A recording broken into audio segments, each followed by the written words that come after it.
Hi hello friends, welcome back to Karaikudi Chettinad tasty சமையல். இன்னைக்கு இந்த சமையல் என்ன பார்க்க போகிறோன்னா, சிம்பிளான டேஸ்டியான பிஸ்மில்லா பாத் எப்படி செய்கிறதுன்னு பார்க்க போகிறோம். வாங்க வீடியோக்குள்ளே போகலாம். பிஸ்மில்லா பாத்துக்கு ஒரு டம்ளர் சாப்பாட்டு அரிசி எடுத்து வச்சுருக்கோம். அரிசி எடுத்த அதே டம்ளர்லேயே 3/4 டம்ளர் துவரம்பருப்பு எடுத்துக்கோங்க. இதை 2 தடவை தண்ணியில் நல்லா வாஷ் பண்ணி எடுத்துக்கோங்க. தண்ணியில் 2 தடவை நல்லா வாஷ் பண்ணி எடுத்தாச்சு. இதில் தண்ணி ஊற்றி 1/2 மணி நேரம் ஊற வச்சுக்கோங்க.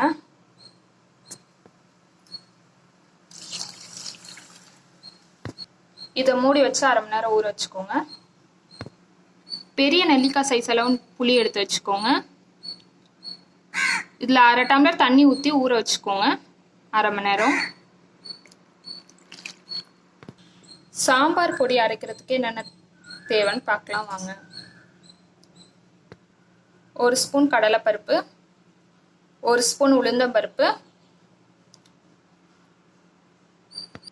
வெள்ளை எள்ளு 1 டேபிள் ஸ்பூன், ஜீரகம் 1 டேபிள் ஸ்பூன், வெந்தயம் 1/4 டேபிள் ஸ்பூன், மல்லி 1 டேபிள் ஸ்பூன், மிளகு 1/2 டேபிள் ஸ்பூன், 2 கிராம்பு, 1 பட்டை, 2 ஸ்பூன் தேங்காய் துருவல், 6 வரமிளகாய். உங்களுக்கு காரத்துக்கு ஏற்ற மாதிரி வரமிளகாய் போட்டுக்கோங்க. அடுப்பு ஆன் பண்ணி சட்டி வச்சு சட்டி நல்லா ஹீட் ஆனோடனே எடுத்து வச்சதெல்லாம் இதில் சேர்த்துக்கோங்க. இதை நல்லா வறுத்துக்கோங்க.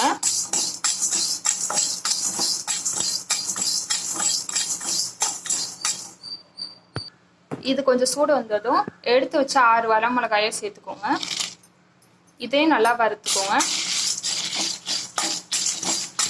இதோட துருவின தேங்காய் 2 ஸ்பூன் சேர்த்துக்கோங்க. இதையும் நல்லா வறுத்துக்கோங்க. அடுப்பை ஆஃப் பண்ணி இதை நல்லா ஆற வச்சு மிக்சியில் மாற்றிக்கோங்க. இதை நல்லா ஆற வச்சு மிக்சியில் மாற்றியாச்சு. இதை நல்லா நைஸாக அரைச்சி எடுத்துக்கோங்க. இதை நல்லா நைஸாக அரைச்சி எடுத்தாச்சு. அரிசியும் பருப்பும் 1/2 மணி நேரம் நல்லா ஊறிடுச்சு. இதை குக்கரில் மாற்றியாச்சு. இதோட 6 டம்ளர் தண்ணி சேர்த்துக்கோங்க.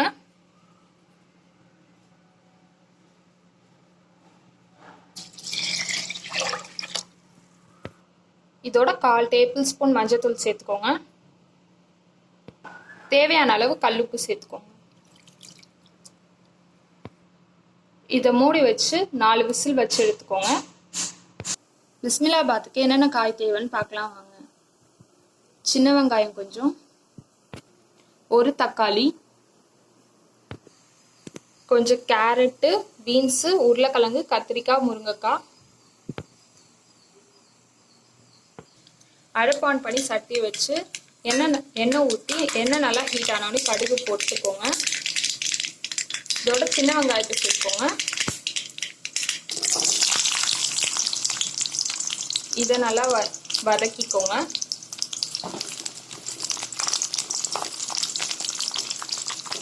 வெங்காயம் கலர் மாற அளவுக்கு நல்லா வதக்கிக்கோங்க.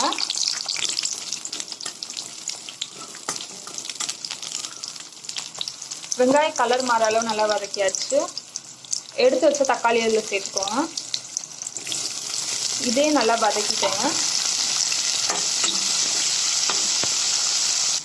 தக்காளி நல்லா வதங்கிடுச்சு. இதோட எடுத்து வச்ச காயெல்லாம் சேர்த்துக்கோங்க.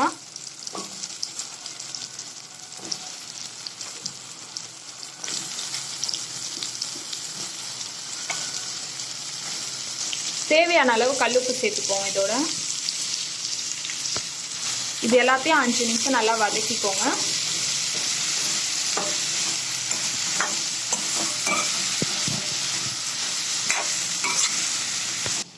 காயை 5 நிமிஷம் நல்லா வதக்கி வச்சு இதோட அரைச்சி வச்சு சாம்பார் பொடி இதில் சேர்த்துக்கோங்க.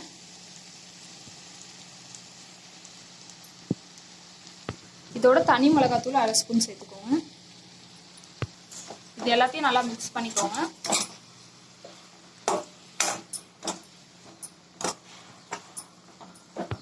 இதை நல்லா மிக்ஸ் பண்ணியாச்சு. இதோட 2 டம்ளர் தண்ணி சேர்த்துக்கோங்க. இதை நல்லா மிக்ஸ் பண்ணியாச்சு. இதை மூடி வச்சு 10 நிமிஷம் வேக வச்சுக்கோங்க. 10 நிமிஷம் நல்லா கொதிச்சிடுச்சு. இப்போ கரைச்சி வச்ச புளி அதில் சேர்த்துக்கோங்க.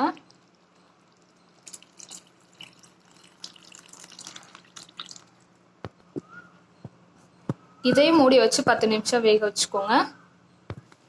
10 நிமிஷம் நல்லா கொதிச்சிடுச்சு. அடுப்பு ஆஃப் பண்ணிக்கோங்க. சாதம் நல்லா வெந்துடுச்சு. 4 விசில் வச்சு எடுத்தாச்சு. கொதிக்க வச்ச சாம்பாரை இதில் ஊற்றிக்கோங்க. கொதிக்க வச்ச சாம்பாரை ஊற்றியாச்சு. இதை நல்லா மிக்ஸ் பண்ணிக்கோங்க. நல்லா மிக்ஸ் பண்ணியாச்சு. அடுப்பு ஆன் பண்ணி சட்டி வச்சு நெய் கொஞ்சம் ஊற்றிக்கோங்க. நெய் நல்லா ஹீட் ஆனோடனே கடுகு உளுந்த பருப்பை சேர்த்துக்கோங்க. இதோட 2 வரமிளகாய் சேர்த்துக்கோங்க. கருவேப்பிலையை சேர்த்துக்கோங்க. தாளிச்சது அந்த சாம்பார் சாதத்தில் சேர்த்தாச்சு. நல்லா மிக்ஸ் பண்ணியாச்சு. அவ்வளோதான், சிம்பிளான டேஸ்டியான பிஸ்மில்லாபாத் ரெடி.